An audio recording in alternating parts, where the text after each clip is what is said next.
Our second IP for this evening is B. Upton Oettel performing Pip's Letter, an extract from Things I Know to Be True by Andrew Boville.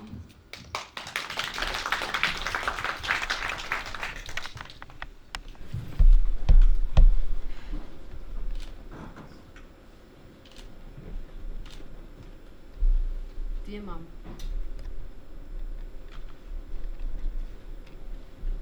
it's cold in Vancouver, but I like I'm living. That's a reference to a Leonard Cohen song, except he was talking about New York. But you know that joke. Famous blue raincoat. Used to play it. Over and over. It's 4 in the morning, the end of December.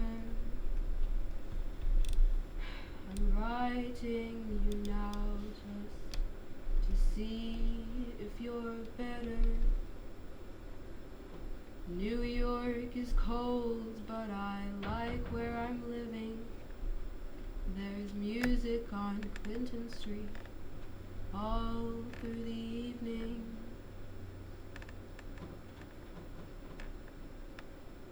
I was on Skype with Katie the other day, and I found myself thinking she was a little plump, and wishing that her face was not quite so round, that her hair didn't fall quite so straight from her head. Is this what we do to our daughters? Praise them, whilst we secretly think they're not good enough. The moment they start to become women, the first shedding of blood, and you know how early I was, the first sign of a developing breast. Is this when we start thinking that they're not pretty enough, or smart enough? Is this when we start worrying that they're never going to find someone, or be someone? Maybe it's better if girls are brought up by their father, who looks at them and only sees the best. Like Dad. That's what Dad sees when he looks at me. I wish you could too.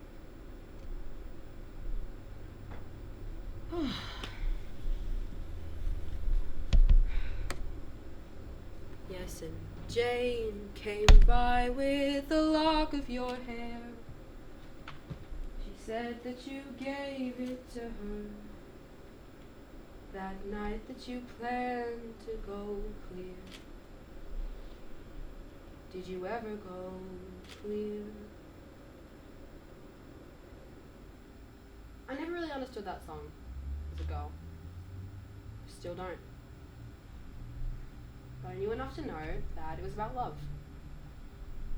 And that every time you played it, you wanted to cry. You never did. Not with us around. Only once did I see you let yourself go. You thought you were alone. In the backyard. Leaning against the old gum tree. Howling and howling. Bashing your head against the trunk.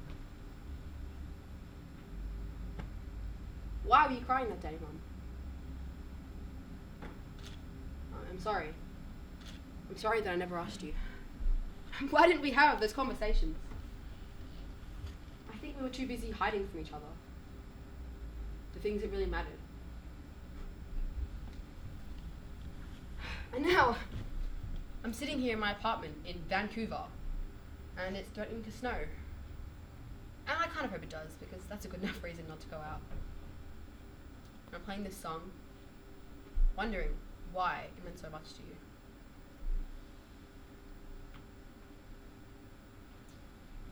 And I can only ask this from a distance, because I'm scared of seeing the truth in your face.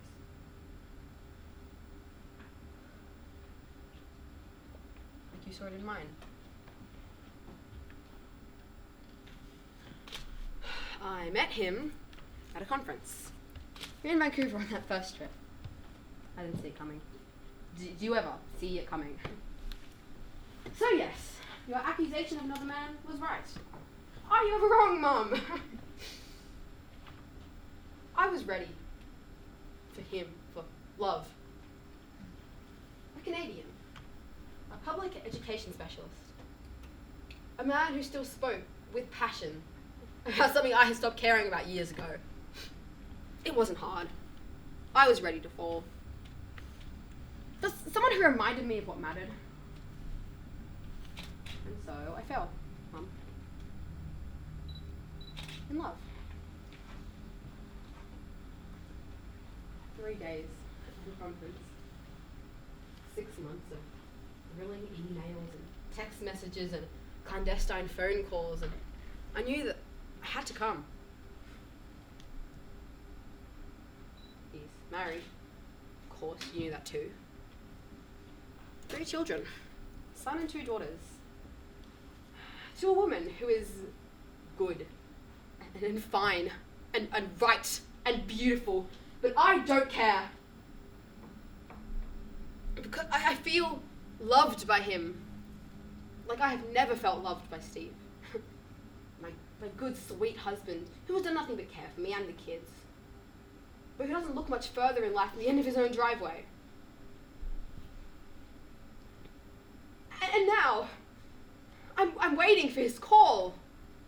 My lover, wondering if tonight will be the night that he leaves his good wife, his sweet children, his safe home,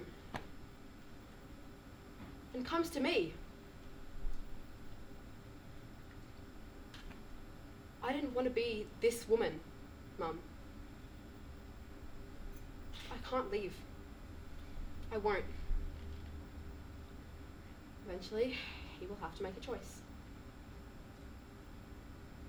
And it probably won't be me. But for now, well, for now I am this woman.